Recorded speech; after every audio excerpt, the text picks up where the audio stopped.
Yes, doctor. Hi, Lim. Hi. Hi, Lim. Lim, what do you think of electrochemistry? According to you, Uh-huh. at this point, Yeah. what do you understand about electrochemistry? What is it about? Yeah, you paham lah. What is inside your mind here Is it now? the reaction for the electrode? A reaction for the electrode, yeah? Yeah. Okay. Thank you very much. That's very close, yeah? Bagus tu. Nadiza?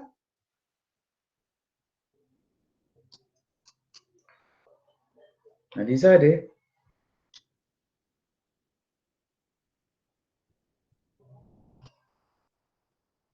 Nirusha lah, Nirusha. Nirusha Nair. Nirusha, are you there? Yeah, doctor. Hi, Nirusha. Hi, doctor. Okay, Nirusha, what do you think of electrochemistry? It involves transfer of electron redox reactions. Okay, great, Okay. great. Okay, thank you. Okay, anyway, when we say something about electrochemical reactions, we have to look at the electrons. Yeah.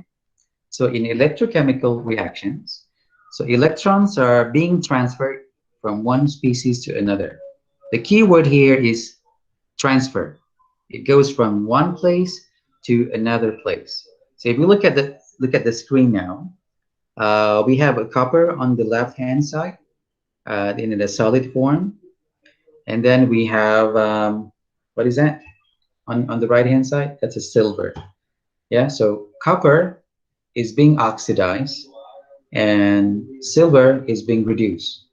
Yeah, there is an oxidation and reduction processes happening in this reaction. So, okay, saya nak tanya siapa Iwani ada Iwani?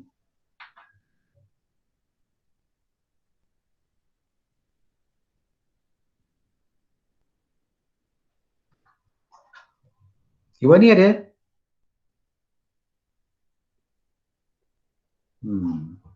Nur Azian?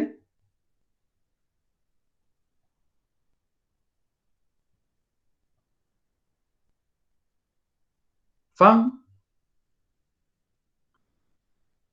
Fang Lienteng? Yes, doctor. Fang, um, why do you think copper is said to be oxidized in this case? What makes you say that it is being oxidized? Doctor, the Yeah? screen is still keeping on the principle of electrochemistry. Oh, The really? slide didn't change. Okay, let me see. Can you see it? No. Oh, no. Kenapa pula Sekejap Um,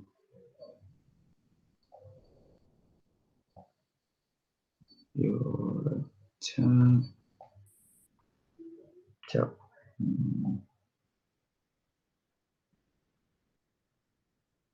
So what about now? Boleh nampak tak screen? Yes. Okay. Okay, my question is, in this screen, copper is said to be oxidized. Kenapa The question is why? Can you explain?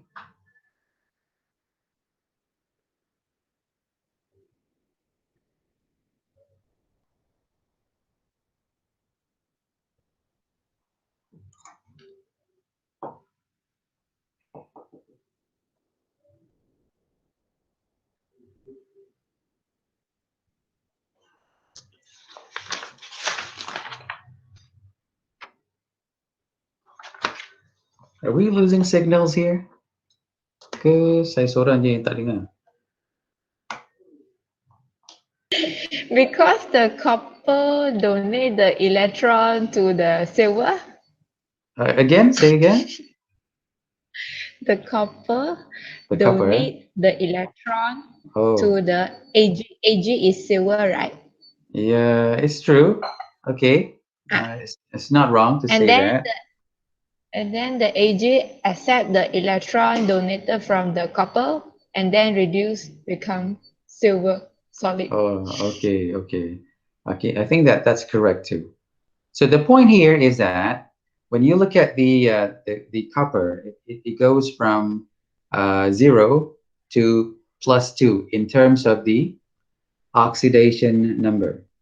If you guys can look at the oxidation number, it goes from 0. So whatever metal in solid form, the oxidation number should be 0.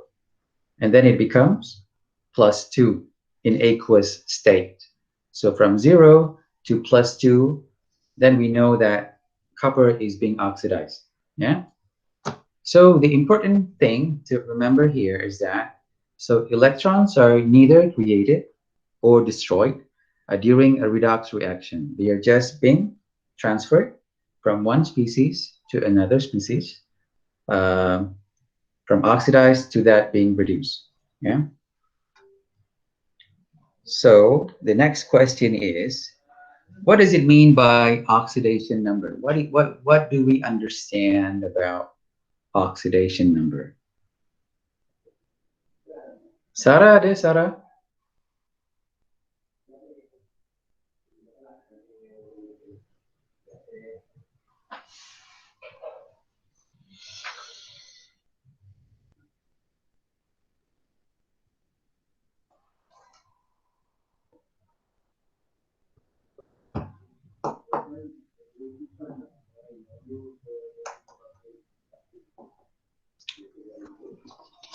Subhashini?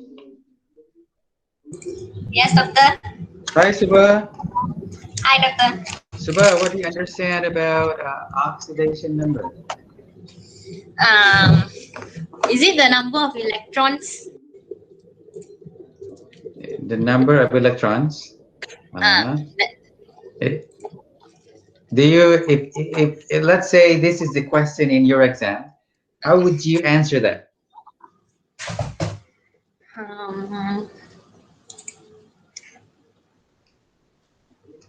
Macam ni nak jawab? Kalau jawab electron, number of electrons, betul tak?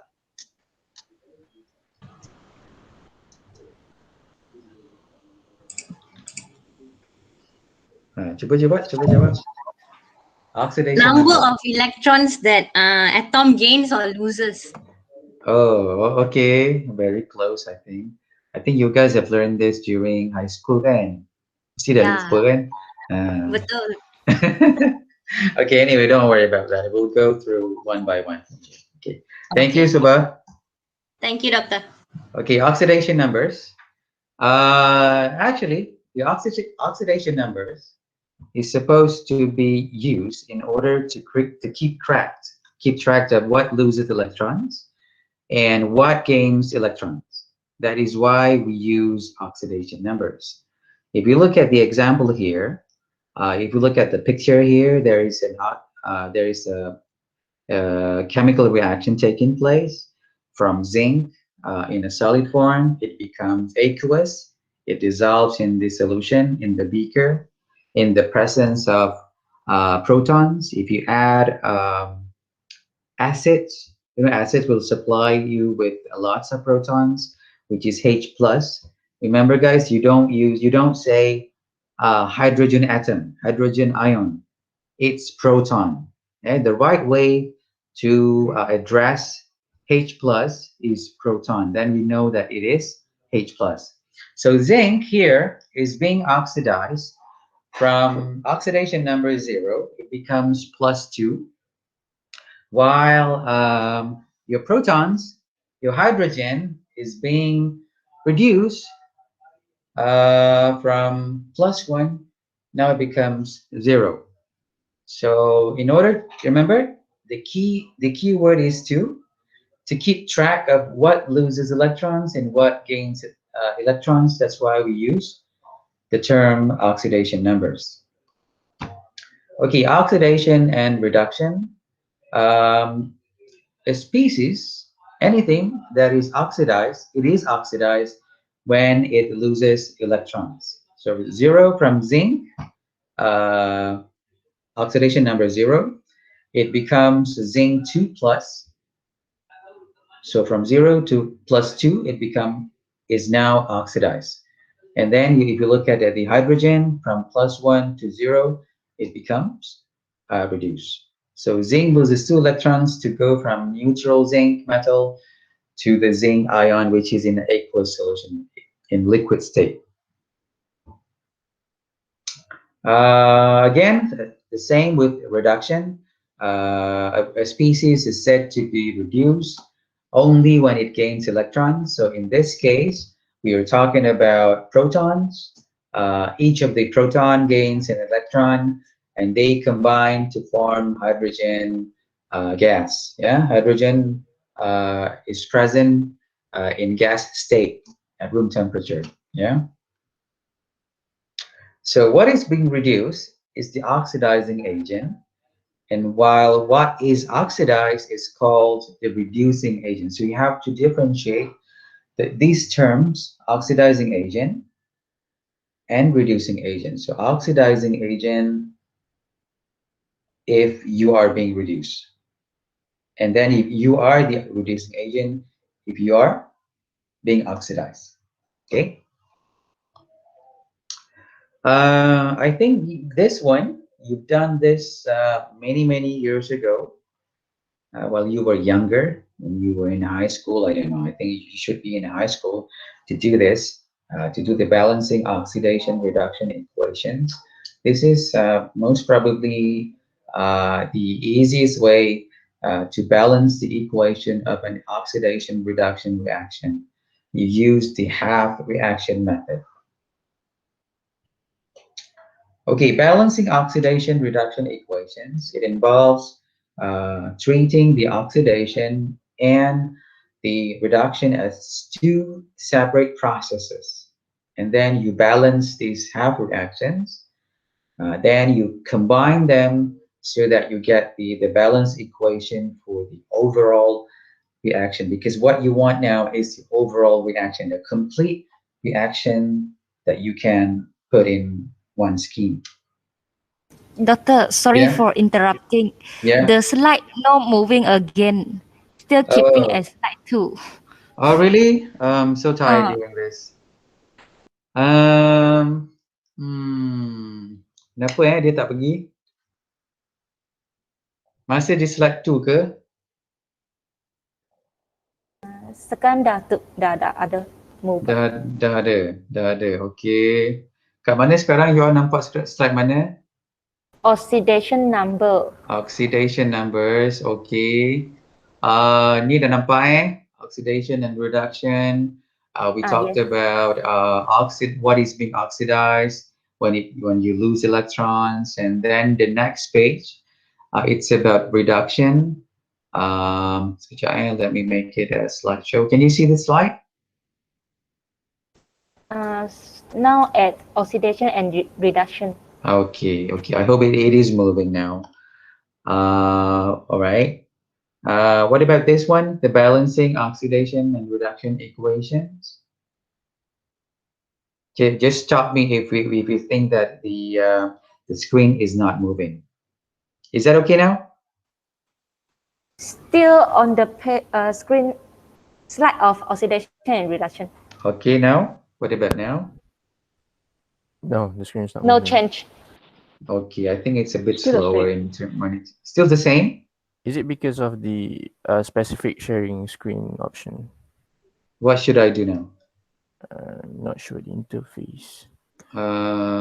Maybe I should stop sharing first. And Do you have then any option of sharing screen? hang on there. Okay, first I click on the present now, and then there should be your screen options. your entire screen or window or a tab. Okay, you may use window, but window. firstly you need to put on presentation mode for PowerPoint. Oh, the PowerPoint should be in the presentation mode, yeah? And then the Windows Okay. the Then option you should choose presentation slide of the PowerPoint. Is there any option for that? Sekejap.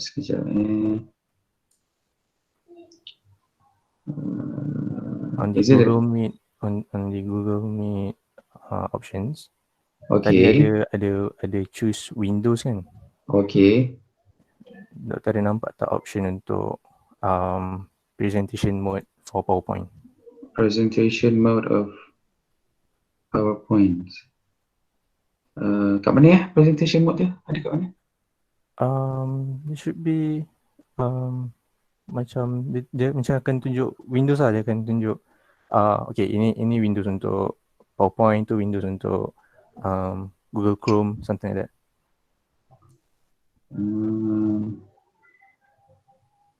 Kalau sekarang ni? Sekarang dia tunjuk PowerPoint itself. Yang ada banyak option untuk edit lah. File, home, insert, design, transitions, animations. Sekejap. So mula-mula saya kena jadikan PowerPoint tu apa tadi cakap? Apa nama dia? Kena buka ni ya, kena buka in apa slideshow kan? Slideshow, yes. Okay, saya klik on slideshow, lepas tu pergi balik ke Google Meet and then sharing screen option tu pilih yang slideshow tu.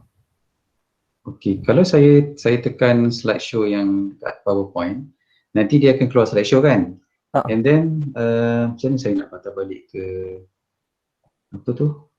Ke menu tadi ya, menu apa tu? Menu Google Meet. Sebab screen tu akan jadi slideshow kan? Kalau saya tekan alternate tab. Alternate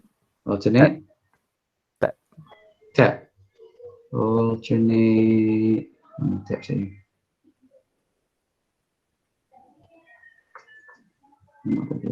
Alternate tab. Okay, lepas tu jadikan dia slideshow.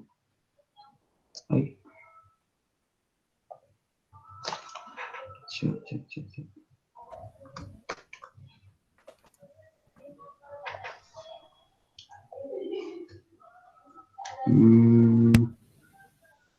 Alternate tab.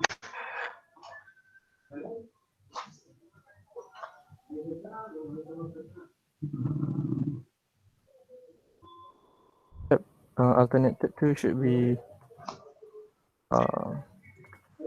should be working. Kalau saya tekan alternate tab, dia akan ini ke? Sekejap. Lepas tu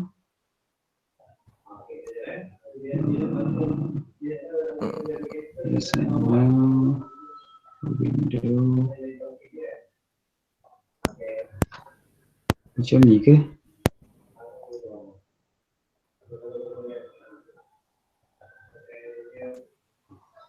Awak nampak tak sekarang kalau saya share ni? Nampak PowerPoint tu, tak nampak slideshow. Tak nampak slideshow? Yep.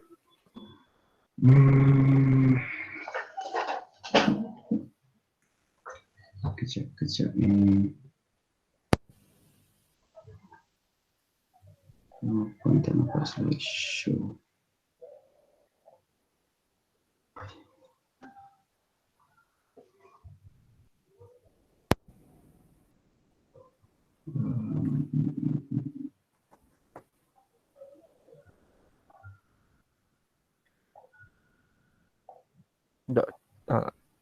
For now we can just like go through with the presentation kan, PowerPoint punya tab, sebab setiap slide pun ayat dia tak kecil, jadi mungkin boleh go through macam ni sahaja kot.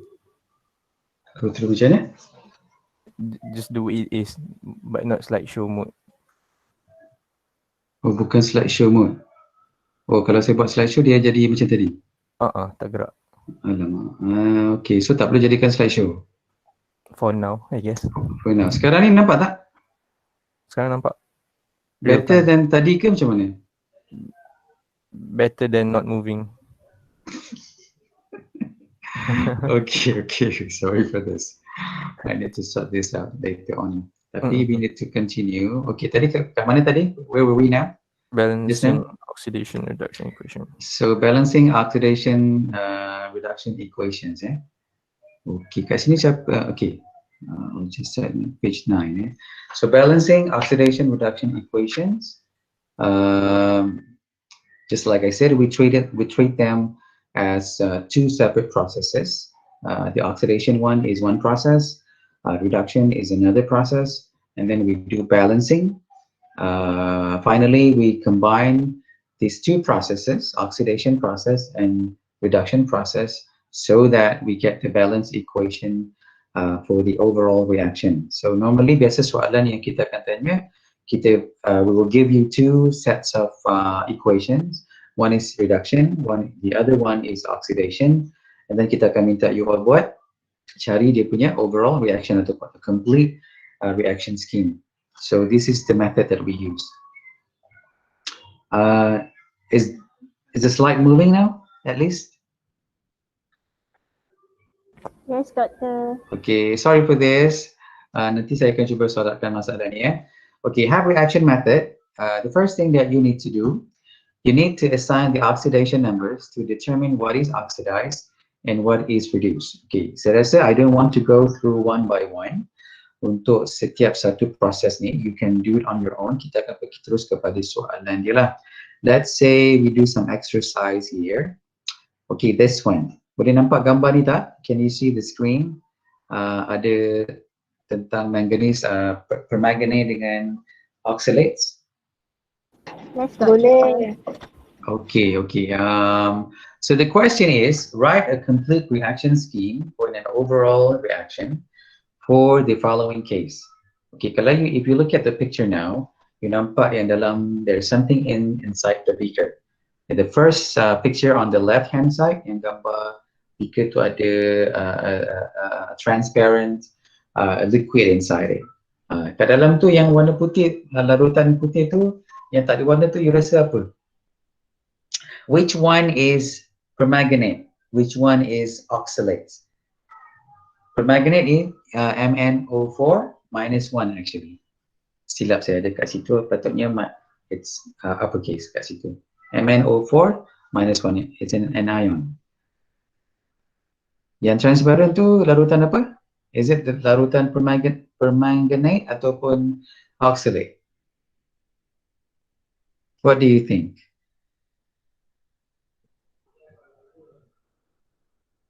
Any idea?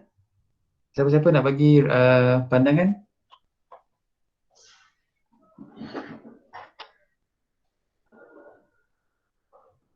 Guys, ada sesiapa?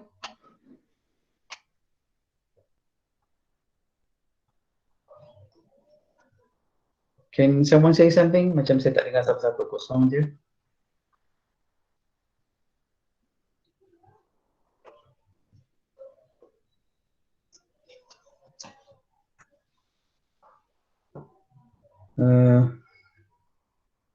Is it oxalate?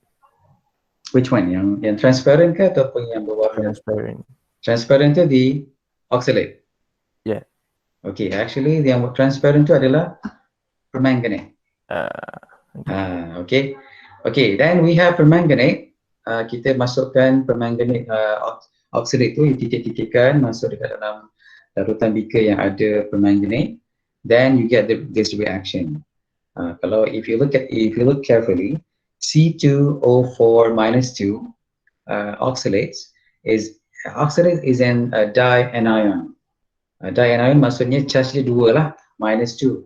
So oxalate is a primary constituent of the most common kind of kidney stones. You tahu kan kidney stones kan? Batu karang dalam kita punya buah pinggang. So itulah dia punya main the anions yang which forms the kidney stones. So from permanganate, the manganese here, if you look at the manganese, the manganese elements, Mn on the left hand side, it becomes Mn2 plus. So macam mana kita nak tahu? How do we know that this manganese has been oxidized or it's been reduced? Any idea? Increase in number. Is it? So in this case, adakah the manganese oxidation number has been decreased or increased? Increase. Increased? Decrease. Decrease. Decreased? Increase? Which one? I don't know. Decrease. It should be decreased because, okay, if you look at MnO4 minus 1, the anion itself, the overall charge is minus 1. So Mn plus oxygen ni berapa dia punya oxidation number? Minus 2 Betul? Guys? Yes. Okay. Yes. So if you do some calculations, one of the steps before kita ada tunjuk kat depan tadi yang kita tak buat, if you want to know the oxidation number of manganese in MnO4 minus, so you do Mn plus 4 times minus 2 sebab oksigen ni dia punya charge adalah, dia punya oxidation number is minus 2 is equal to minus 1. Sebab apa minus 1? Sebab overall charge is minus 1. The anion charge is minus 1. So you dapat manganese oxidation number in this case is plus 7. Plus 7. Yes, true. So from plus 7, now it becomes plus 2. So then we say in this case, manganese in this case is being reduced because the oxidation number has been decreased. Boleh faham tak? Okay. So, cuba kita tengok yang ni. The kidney stones. So what actually contributes to kidney stones? Some information lah kita bincang sikit. The kidney stones sebenarnya dia punya formula dia adalah, nama dia kita panggil calcium oxalate stones. So CaC2O4 itu dia punya chemical formula lah. So the calcium oxalate stones, it's probably the formation is due to the dehydration ataupun low urine output. Maksudnya kalau kita kurang buang air kecil, kita kurang minum air, dan then there is a possibility yang kita akan membentuk batu karang di dalam apa? Pundi. Dalam buah pinggang. Betul dalam pundi, dalam buah pinggang lah maksudnya. So ada faktor lain tak? Any other factors that contributes to the formation of this kidney stones? Selain daripada itu adalah faktor pemakanan. If it's the person's diet. If you look at this slide here, it says that a person's diet can cause these kidney stones, including high sodium intake, high oxalate intake, and high protein intake. Kalau kita makan makanan yang banyak protein, pun ada kemungkinan boleh dapat batu karang. Ataupun makanan-makanan yang tinggi dengan kandungan oxalate. Contoh makanan yang tinggi kandungan oxalate, kentang goreng, tofu, lagi apa lagi kat situ, tunjuk pumpkins, chocolate and cocoa, raspberries, terung. So ini makanan-makanan yang mengandungi banyak oxalate yang mungkin akan boleh menyumbang kepada terjadinya batu karang dalam kita punya buah pinggang. Ataupun kita boleh cuba tukarkan makanan. Kalau kita suka sangat, if you really like potatoes, katanya suka sangat potatoes, so terpaksalah tukar sikit kepada food that contain low levels of oxalate. Contohnya pisang ke, minum kopi ke, ataupun you makan papaya ke. So adalah makanan-makanan yang I think it should help in reducing the level of oxalate in our kidney. Okay, right. Okay, let's move on. Flashback kalau kita tengok kat sini. Doctor. Yeah. Is it true that some people say drinking mineral water can form kidney stones? Daily mineral water. Frequently. Suara you bergema sikit. Cuba you cakap slow sikit. Frequently. Is it true that people say that drinking mineral water can form kidney stones? Oh, maksudnya minum air mineral boleh dapat kidney stone. Betul ke macam tu? Yes, yes. Kenapa pula What do you think? Guys, minum air mineral boleh dapat kidney stones? Siapa yang cakap tu? Where do you get that from? Internet. Internet. You all rasa betul ke kalau kita minum air mineral banyak-banyak kita dapat kidney stones? Is it true? Mungkin ada benarnya. It depends on the content of your mineral water lah. Kalau you punya the sources is katakan memang tempat yang ambil mineral water tu ada banyak sodium ke apa, it could be. Tapi rasanya it's very low in terms of the amount kan. Kalau dalam mineral water, unless you minum satu hari 10 gallon ke 10 tong ke, tak tahulah kan. Tapi kalau setakat minum as normal as normal human beings, rasanya tak lah kan.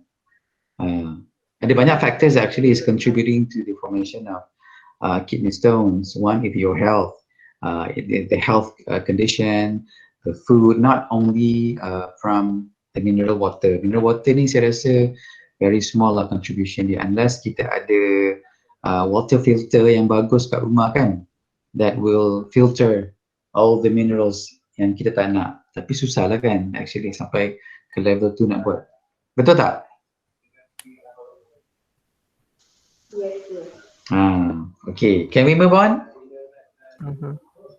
Okay, right. Kita nak buat flashback sikit. Macam mana kita nak dapatkan oxidation number? Let's say in case of oxalate, okay, C2O4 minus 2 dia punya charge dia.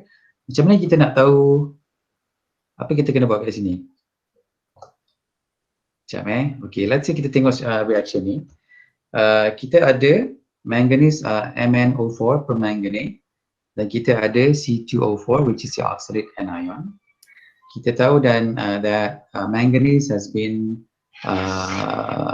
reduced from +7 to become +2. What about the carbon? The carbon in oxalate. Macam mana kita nak tahu carbon ni it's being reduced ataupun oxidized? Sama kan with the same method. C2O4 minus 2, kita cari dia punya the oxidation number of carbon. Macam mana kita nak tahu, macam mana kita nak dapat +3 ni kat sini?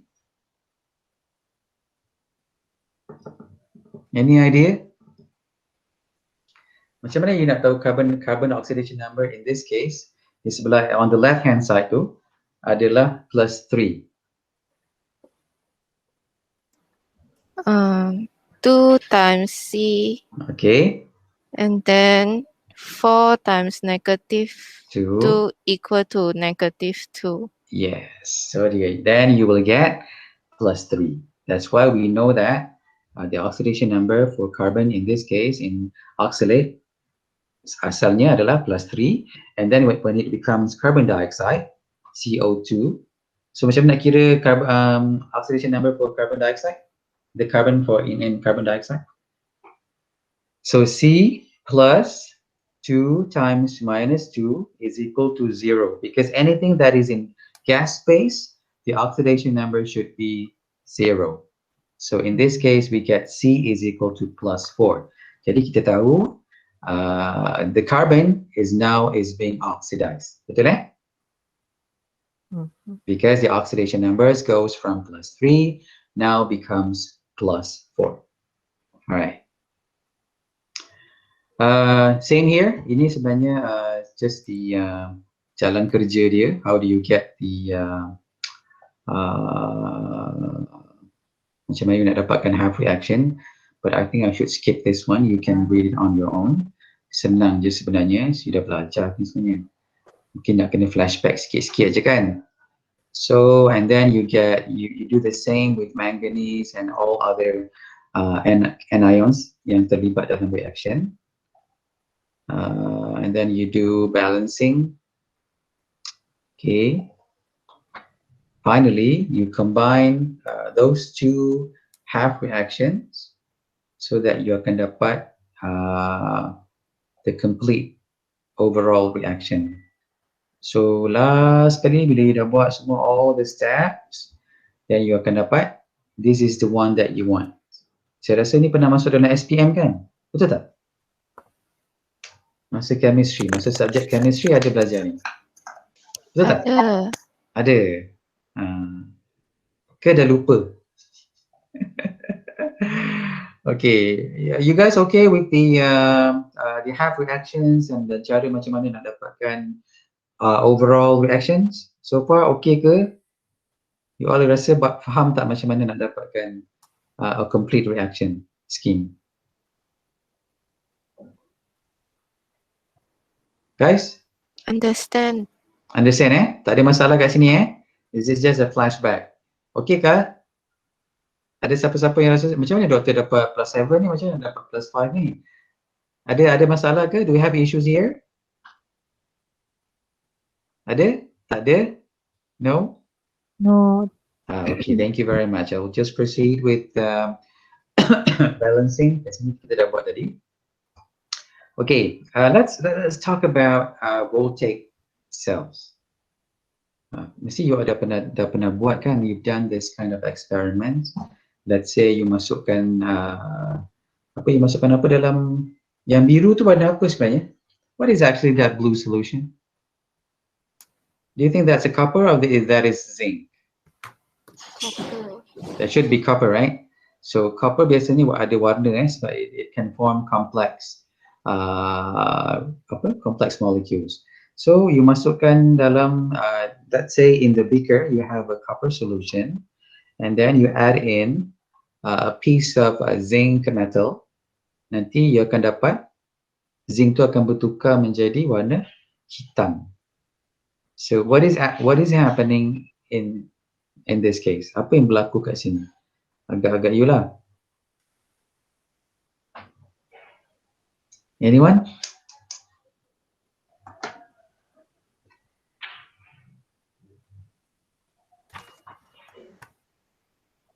Selepas you masukkan zinc, a piece of metal, a zinc metal, then you masukkan dalam beaker yang ada copper solution. Tiba-tiba you nampak, lepas tu you nampak copper tu zinc tu bertukar menjadi warna hitam. You akan nampak bubbles banyak. Apa sebenarnya berlaku kat situ? Transfer of electron. What's that? Transfer of electron. Okay, from where to where? Dari mana ke mana? Dari Siapa yang donate elektron kat sini?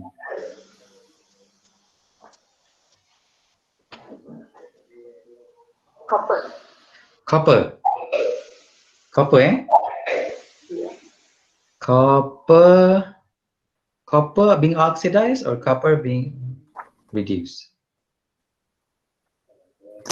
Copper reduce. Copper being reduced. So yang sebenarnya yang hitam tu adalah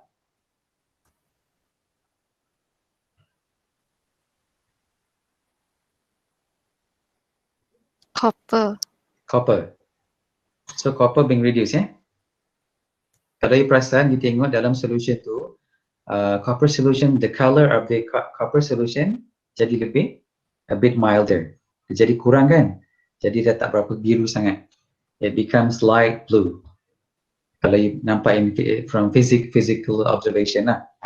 So betul lah tadi, memang betul. You akan dapat, you get solid copper in solid form deposited on the surface of your zinc metal. So in this case, this reaction is spontaneous. Maksudnya, you tak perlu letak bateri ke, you don't need to give any additional force ataupun tenaga, energy.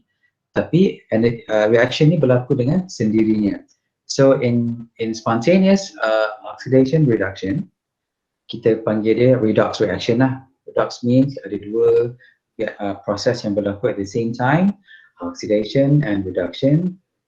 So in this case, electrons are being transferred and energy is being released. Macam mana kita tahu energy is being released? dia akan rasa panas sikit dia akan nampak macam ada asap keluar, and then you know that every time there is an electron transfer there should be energy being released as well. Okay, this is the case of a redox reaction. So voltaic cell again, the term is voltaic cell. Voltaic cells is the term that you use in a cell that doesn't require additional force or additional energy to make the reaction to take place. Maksudnya kalau you tak perlu letak apa-apa pun, dia boleh berlaku dengan sendirinya in a spontaneous way. So we know that in voltaic cell, you will produce energy. So that energy can actually be used to do something else, to do work. Yeah, work yang macam mana, kerja yang macam mana yang you boleh buat. Contoh dalam gambar dia kan, apa you boleh buat dengan tenaga yang terhasil daripada a chemical reaction. Actually even in human bodies, semua kita dalam badan kita ada banyak reaction, chemical reaction yang berlaku. Cuma kita tak perasan je kan. Everything that is happening is actually a chemical reaction inside our body, even in a biological system. So apa kerja yang you boleh gunakan untuk apa? Yang digunakan, you boleh gunakan apa? Energi yang terhasil daripada reaction ni? Electroplating. Electroplating. The simplest lagi, you boleh buat, you boleh nyalakan mentol lampu contohnya. You can light a bulb. Yeah, you can use the same energy to light a bulb. Ini yang paling mudah lah. Boleh buat electroplating pun betul. Okay, this is the typical look of a cell, a voltaic cell. Okay, ada dua beaker. If you look at on the right hand side and the left hand side, yang sebelah kanan tu you nampak berwarna biru, and the blue beaker with the ada larutan apa tu? Ada copper solution, and then you have a zinc solution inside the other beaker. In electrochemistry, there should be a cathode, and the other electrode is called anode. Cathode, anode. Boleh ke? Sekarang okey? Okey Anode, cathode. Yeah. What is actually anode? Apa yang berlaku di anode? What is happening at the cathode? Any idea? Can you cuba ingat balik? You all semua score kan, chemistry kan, mesti semua A1 kan, semua A kan, betul tak?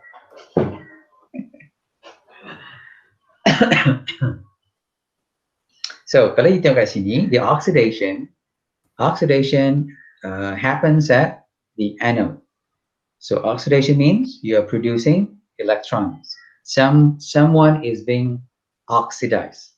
So when you are being oxidized, you donate electrons, you produce electrons. So that electron will flow out of you. Maksudnya kalau you tengok dekat sebelah kiri kan, sebelah kiri plate yang warna hitam tu, there's a zinc anode. It says there zinc. That means zincs become zinc 2+. Betul? It's being oxidized. Jadi akan ada dua, there will be two electrons that will flow out of the zinc anode, and then electrons itu akan flow. It goes from zinc anode to the cathode, to the copper cathode. Boleh ke?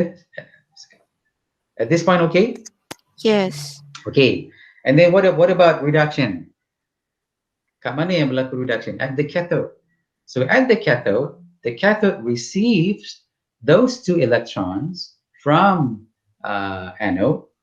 That is why it is called, there should be a reduction process happening there. So copper will receive two electrons and it will become, jadi apa kat situ?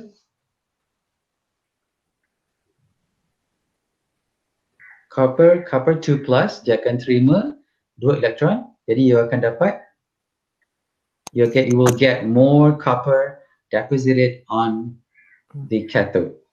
So dia macam proses, kita panggil apa tadi? Electroplating, penyaduran. Jadi makin lama you akan nampak you punya cathode akan jadi lebih gemuk lah, lebih besar, sebab you akan dapat banyak copper solid being terhasil di atas permukaan cathode. Is that okay? Okay. Yes. Okay, now kalau you tengok dalam in the picture, if you look at the picture carefully, there is something in between those two beakers. Ada satu kita panggil macam jambatan kan, there's like a bridge there. Apa kita panggil dia?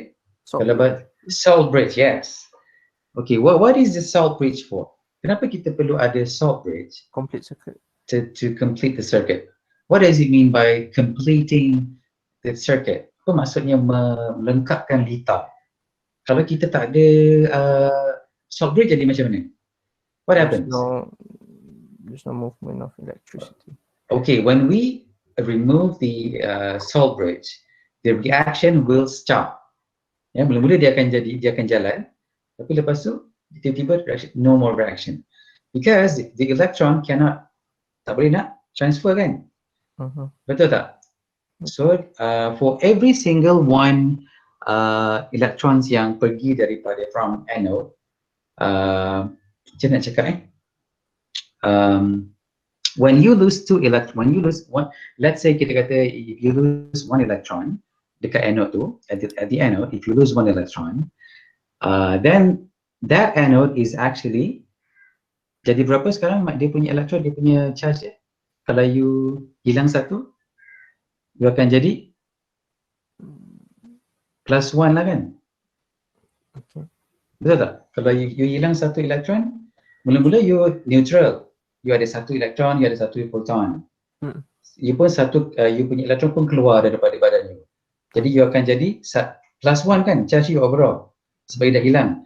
Jadi to neutralize that, kita kena dapatkan satu anion, which is in this case nitrate, NO3 minus, will be transferred from cathode to the anode. Sebab tu you akan nampak yang arrow warna merah tu is actually a movement of anion sebab you want to neutralize the system.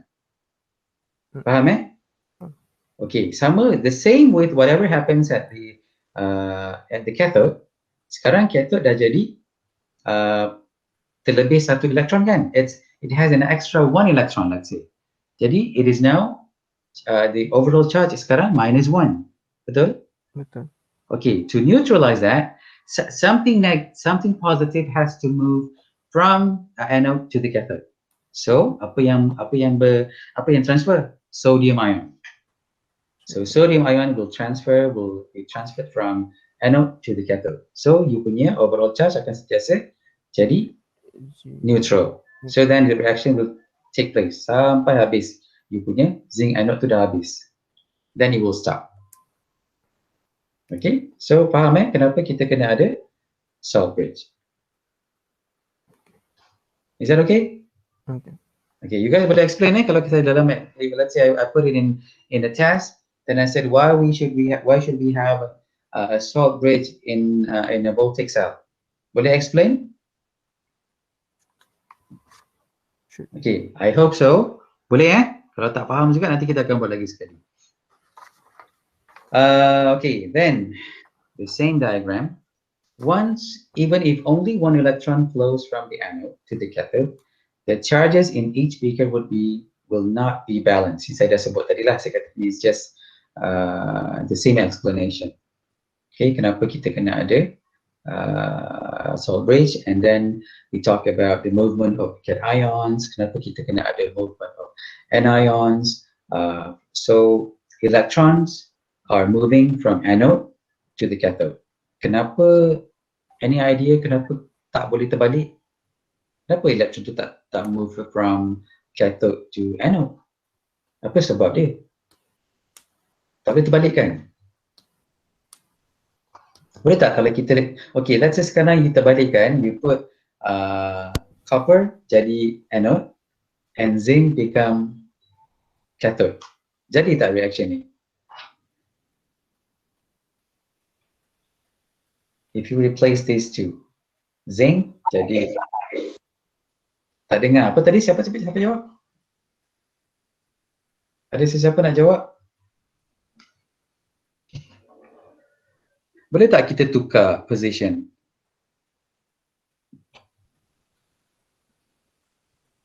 Kalau kita tukar position electrode tu, dia akan jadi reaction ni tak? No. No. No way. Tidak akan berlaku. Do you remember apa kita panggil lah in chemistry, I think when I was in high school, kita panggil reactivity. You ada hafal kan?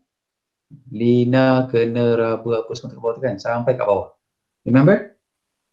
Untuk measure reactivity from lithium, sodium, kan? Macam mana cara you hafal?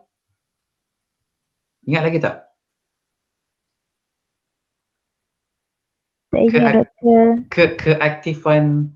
Keaktifan elemen. Grup 1, grup 2, grup 3. Macam mana you nak tentukan siapa lebih reaktif. Okay, nanti you boleh tengok balik semula. Okay, saya move on The same thing, in the cell, electrons leave the anode and flow through the wire to the cathode. Tadi pun kita dah bincang. Ini cuma mekanisme lah. Dia jelaskan satu one by one. Tadi saya dah sebut. Electrons flows from anode to the cathode, from higher place to lower place. Maksudnya with higher potential to lower potential. Tak apa, nanti kita akan jelaskan. Right. Okay, let's say kita tengok gambar ni. If we have this picture, a waterfall. Okay, water only flows spontaneously in one way. Satu cara je. Ada tak air tu naik atas? Mesti daripada atas naik turun bawah kan? Dia tak akan jatuh daripada bawah dia naik atas. Sebab apa? Itu memang dia punya Gravity. Gravity, okay, that's gravity. So gravity only occurs. Kenapa macam mana boleh terjadi gravity? Kenapa kita tak dapat benda tu tak naik atas, dia turun bawah? Macam mana kita nak explain tu? So kita ibaratkan, it's just like an analog from high potential to low potential place. Jadi kita anggapkan those electrons are flowing from high potential energy place to the lower potential place. Jadi maksudnya zinc tadi tu, it has a higher energy. Jadi dia boleh transfer energy dia kepada copper. So copper is the one who has got the lower low potential energy. The same with the waterfall here. Electrons only spontaneously flow one way. Dia takkan terbalik. In a redox reaction from higher to lower potential energy. You get that? Dapat tak kat sini? Kenapa? Why your electrons are not flowing in the opposite way? It should be from anode to the cathode, not vice versa. Dia tidak akan berlaku, elektron tidak akan mengalir daripada cathode ke anode. Terbalik, tak boleh. Because your anode is most likely, it has a higher potential energy, while your cathode should be yang akan dapat yang sepatutnya lower in lower energy, potential energy. Okay. Now we talk about electromotive force. Okay, the potential, bila kita sebut potential, we are referring to kita refer kepada apa potential ni sebenarnya?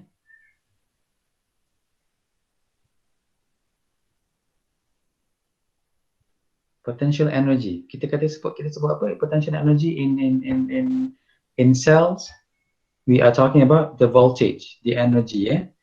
So the potential difference between the anode and the cathode in a cell is called the EMF, the electromotive force. It is also called cell potential. The symbol is E, cell. Boleh? Kat sini okey tak? Yes. Okay, you guys following? Okay. Okay. Macam mana kita nak explain potential difference ya? Let's say macam ni lah. Contoh, kita ada seorang yang badan dia besar, badan gemuk, dan seorang lagi badan dia kurus. Of course the one who's badan besar, it has more weight kan, dia akan lebih berat. Dan yang kecil ni, badan kurus ni, dia ringan. So the difference between the, let's say berat dengan yang ringan ni, yang kurus ni, perbezaan berat badan tu akan bagi you energy lah. The difference of the energy difference. Berapa banyak energi yang ada pada orang yang gemuk dengan orang yang kurus. Itulah perbezaan. Itu yang dipanggil potential difference in terms of energy. If you can look at it as an analog, sebagai satu cara untuk untuk define potential difference between two electrodes, anode and cathode. Okay, cell potential. Cell potential is measured in volts. The unit dia adalah volts. Voltage, unit dia volts. Volt is defined as joule per coulomb. Kalau ingat lagi, coulomb is a quantity of charge. Is actually equal to the amount of charge from a current of 1 ampere flowing in 1 second. So for every 1 coulomb, there is 1 joule.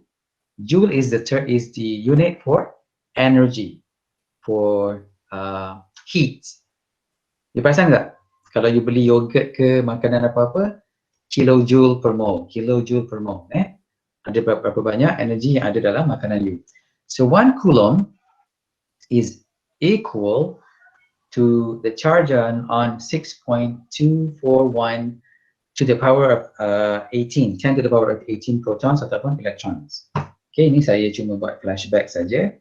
If you want to know more, you find it, you Google it. So it's just a flashback. Okay. Right. Now we look at the standard reduction potentials. The standard reduction potentials ni biasanya kita gunakan untuk dapatkan cell potential. Jadi if you have two different type dua electrodes with a different materials, contohnya you ada manganese dengan iron contohnya, you nak dapatkan the potential difference. Jadi you akan tolak lah, you akan inilah info yang you perlukan untuk dapatkan cell potential.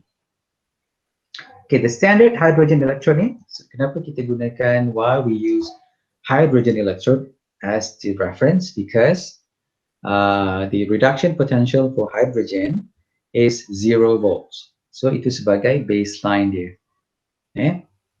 So at 1 atm at room temperature, at what does it mean by standard condition? If you remember the definition of standard condition. At 1 atm temperature berapa? What is it, the standard temperature in ISI units? 25 degrees Celsius. Yeah, so 25 degrees Celsius is equal to how many kelvins? 273 plus 25. You get 298 Kelvin. Yeah, that's the temperature. So the cell potential at standard conditions can be found from this equation. So you have the potential for reduction minus potential at the anode, cathode minus, and whatever. So whatever happens at the cathode, you minus it with whatever happens at the anode. Yeah. So okay, then cell potential. Let's say, for example, in this case, oxidation cell. Reduction potential for oxidation is minus 0.76 volts, and then you have reduction potential for that happens at the cathode is plus 0.34 volts. So you minus kan dia, you dapat berapa? Plus 1.10 volt. So this is the cell potential. So the bigger difference, lagi bagus lah, macam bateri. Kalau you ada 1 volt dengan 2 volt banding dengan bateri yang 10 volt, of course you tahu yang 10 volt akan bagi you lebih banyak tenaga then you can have more work to be done. You boleh gunakan untuk macam-macam lagi benda lain. If you have less energy, then you can do only very small quantity of work. Okay, oxidizing and reducing agent. Remember, oxidizing agent, reducing agent. What does it mean by oxidizing agent? Remember, if you are being oxidized, are you reducing or are you oxidizing agent? If you are being oxidized, you are the Reducing agent. reducing agent, yes. But like if you are being reduced, then you are the oxidizing agent.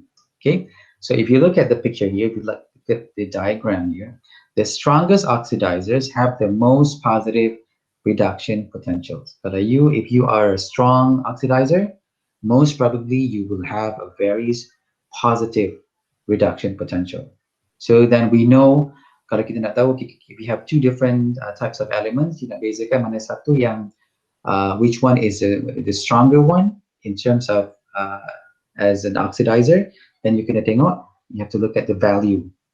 Basic, let's say kalau ada plus 0.7, if you compare yang lagi satu contohnya plus 1.5. So you know that yang 1.5 tu adalah the one which is stronger oxidizing agent sebab dia punya symbol dia positive. If you have negative, maksudnya you're more likely reducing agent. Okay. So this is how you look at you nak measure dia punya potential difference between copper and zinc. Let's say the gap between that is your potential difference ataupun kita panggil dia kita panggil apa tadi? Cell potential. Yeah, that's the cell potential. That's how you measure it. Then tadi, okay. Then we have a free Gibbs energy. Ini pun saya rasa dah pernah belajar dulu. Delta G. What is delta G? Delta G is what? Apa sebenarnya delta G? Apa unit delta G? When we say energy, energy is being measured in apa unit energy? What is the unit for energy? Heat energy. Joule, calorie, Tapi untuk international unit biasanya kita pakai kilojoule, So delta G for a redox reaction, you can use delta G is equal to minus N multiplied by F multiplied by E. So F is the Faraday constant, then your E is the potential, the voltage, So N is the number of moles of electrons being transferred in that reaction. You just masukkan je dekat dalam equation ni, you akan dapat you punya delta G. Okay. Yang paling penting kat sini sekali is the unit conversion. You kena cari kilojoule ke apa ke, itu kena betul. Kalau salah, then it might affect whatever you're calculating.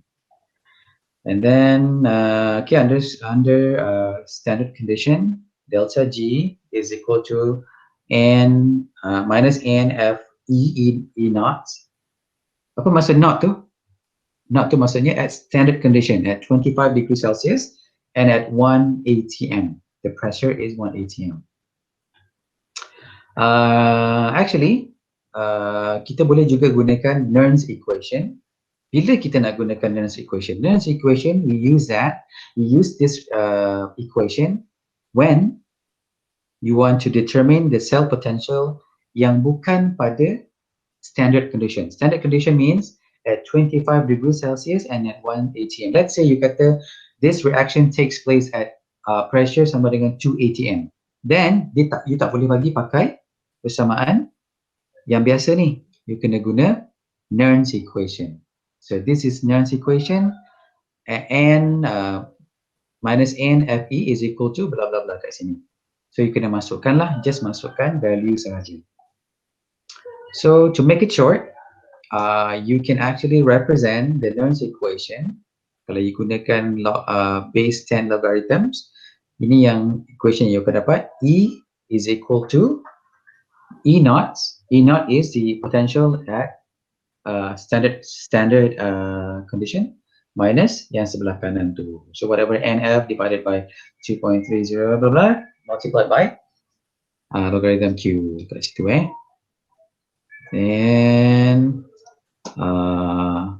Then you can further simplify the equation to become E is equal to E naught minus 0.0592 per n, and then you multiply by logarithm Q. Okay. So far, you guys are you guys following me?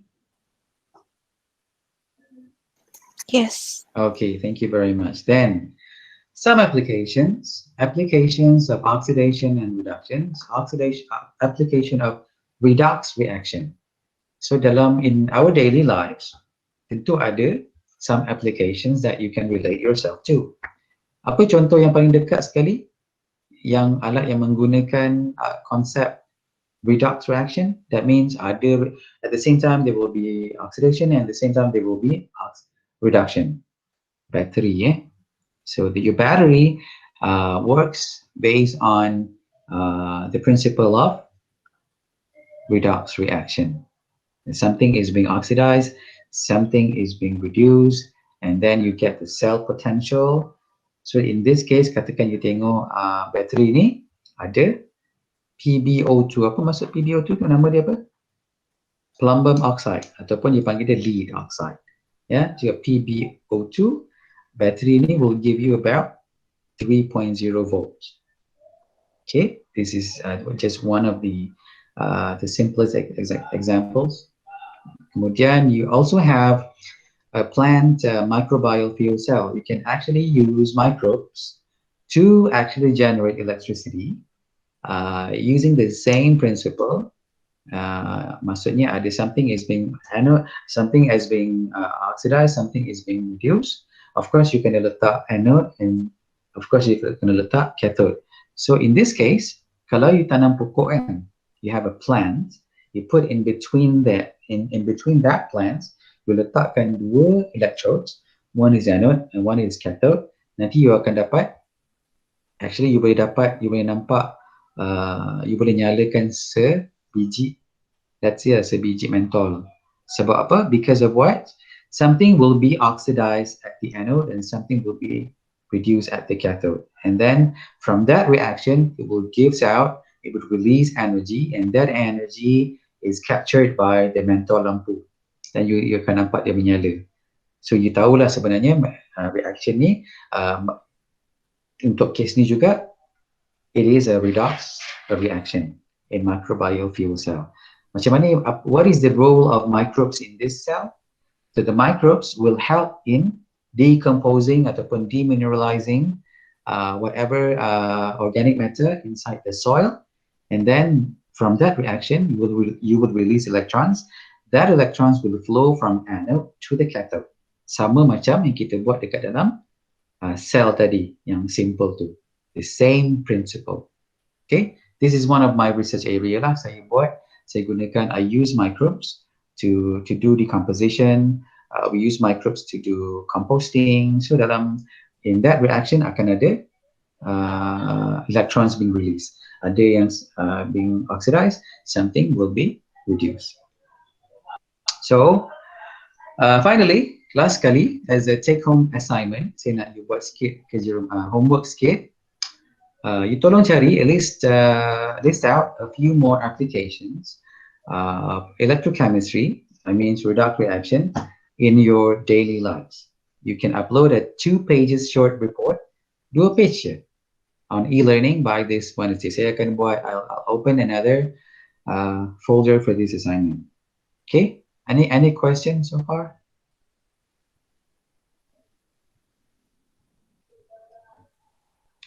Guys, ada apa-apa? Any comments? Anything that you want to ask? Doctor, Yeah. by when do we need to hand in? Wednesday. Okay, thank you. Okay, Wednesday, by Wednesday night.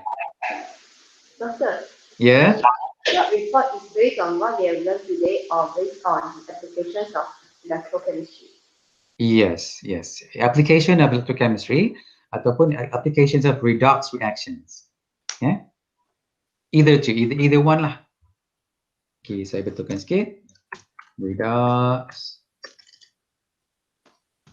reactions in daily lives. Okay. Is that okay? Okay, any other question? Ada apa-apa soalan?